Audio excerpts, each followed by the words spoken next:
Most letting agents don't understand rent to rent, and here's why.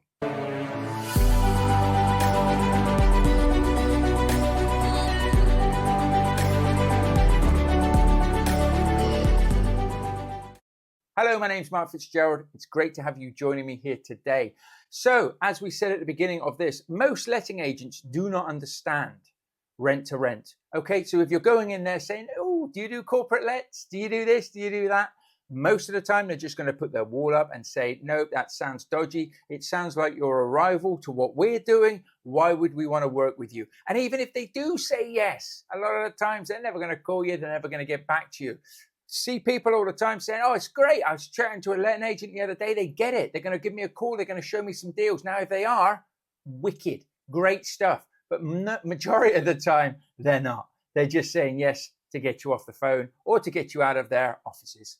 So the reasons letting agents do not understand rent to rent is because it sounds too good to be true in a lot of cases, or maybe they have done a deal with a rent to renter before and they've been burnt by people just not doing it properly. So what you really want to be doing is going in and speaking to them like a customer would, like a landlord would. Now you could say, well, I haven't got any properties, Mark, so how can I go in there and speak to them like a landlord would? Well, what you've got to make sure and remember is they think that they are property professionals. They think they know everything in most cases. And I'm not saying that in a bad way. I'm just saying that they've been educated and taught how to manage properties the way of that business. Now, if you go in there and say you're going to mix it up, you're going to change it, and you're going to do everything that's so much better, they don't grasp that. And they think to themselves, well, why? Why would you do that? Why would you offer this? Why would you do all of those things? And what's going to happen to us? So it's like anything with properties, all about relationships. You have to build up a know, like, and trust. And this can take time. When you're speaking to agents, some won't want to do business with you, but you can keep talking to them and keep seeing if they will do business with you. But 9 times out of 10, they're probably never going to do business with you. You might get the odd one that gets it and does see the benefit in doing business with you. Now, they don't always get it either. And what do I mean by that? Well, you'll have some that'll turn you flat down. You'll have some that'll say yes, yes, yes. And then they'll hand you an AST when you found a deal as if you are a tenant. Now, you can take that on if they're thinking about students where you have a lead tenant and then that tenant is given permission to bring their friends in and stay there. You can do it like that, but you want to be doing it as a business. So you want to be using management agreements or lease agreements, using business contracts, okay? Because you are going to be, or you should be, a business. This is where sometimes it all falls over because they give you an AST, which doesn't really tell you who's responsible for what, who's responsible for the white goods, the boilers, the electrics, you know, as a landlord and everything, who's responsible for what. You need all of those things sort of in a contract so everybody knows what they're responsible for and what they're doing. You give them a management agreement if you've got one, and all of a sudden they're looking at that saying, well, we don't use contracts like this. Now, you can do a management agreement and have a 3-way split on it. So you can have the management company sign it, you sign it, and the landlord signs it as well. Or you could just do the management agreement with the agency and they are acting on the landlord's behalf. But what you've got to do is get them over the line. So you've got to build up that know, like, and trust that I'm always on about. And again, like I say, it happens over time. You're not just going to go in there, speak to a couple of agents, get them on board, unless they've got really bad properties that they want to offload to you and see you spend thousands and thousands of pounds putting these properties right because they're just not fit for purpose. You're not going to find the greatest deals. So you need to make sure that you factor in that it's going to take time to get to know the agents, okay? And you need to just go in there and speak to them. So one of the great ways of doing that is going in there and saying, I've got, clients that we want to house in this specific area. So we're looking at properties. Now you can adjust this to serviced accommodation or to rent to HMOs, okay, when doing rent to rent. But we've got clients that are looking to stay in the properties in this area, and we're looking for properties that are 5 beds or more.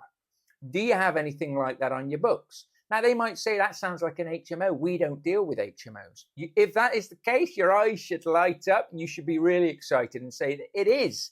And we are looking for HMOs. So what do you do, Mr. Agent or Mrs. Agent, if somebody comes in with an HMO and you don't want to take it on because you don't do HMOs? If I give you my details, could you pass my details on to them to give them a shout? And if I take them on as a client, I'll pay you a referral fee, very much like a tenant finder's fee. Sometimes it's quite good to point out when you say referral fee that it's like a tenant finder's fee, so to speak, because they get that. Whereas if you just say a referral fee, they think, well, why are you going to pay me money to give a lead? That sounds dodgy.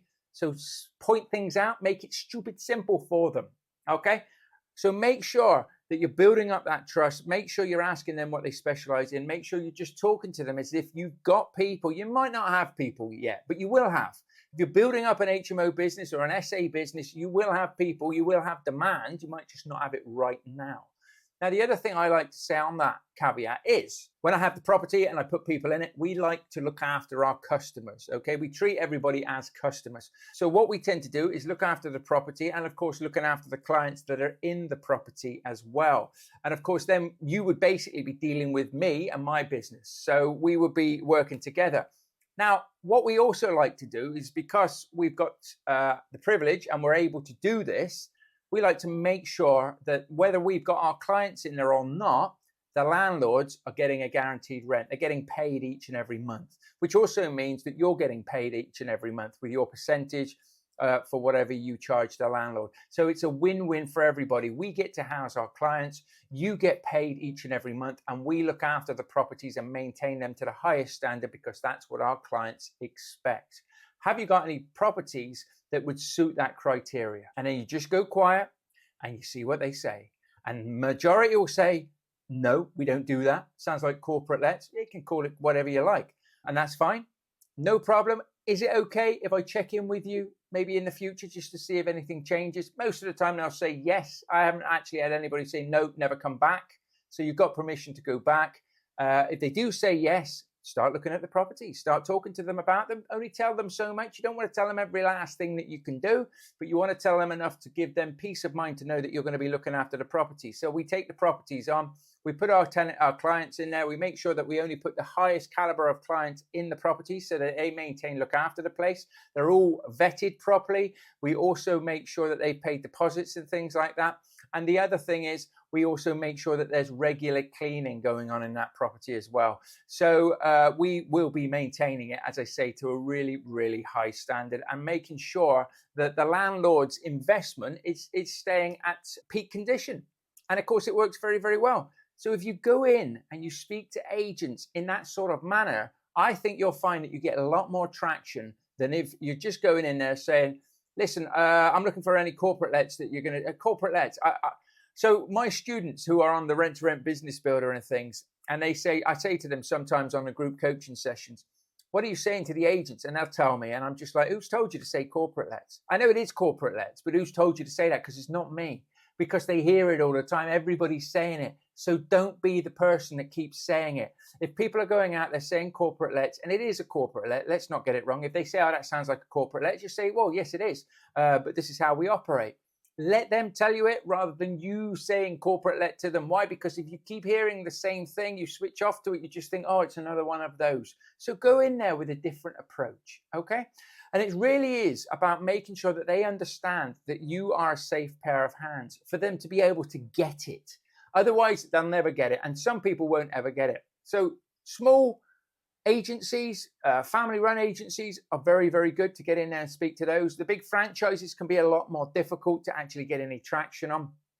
I would practice on those because they're going to be a firm no. If you can get one of those over the line, fair play to you.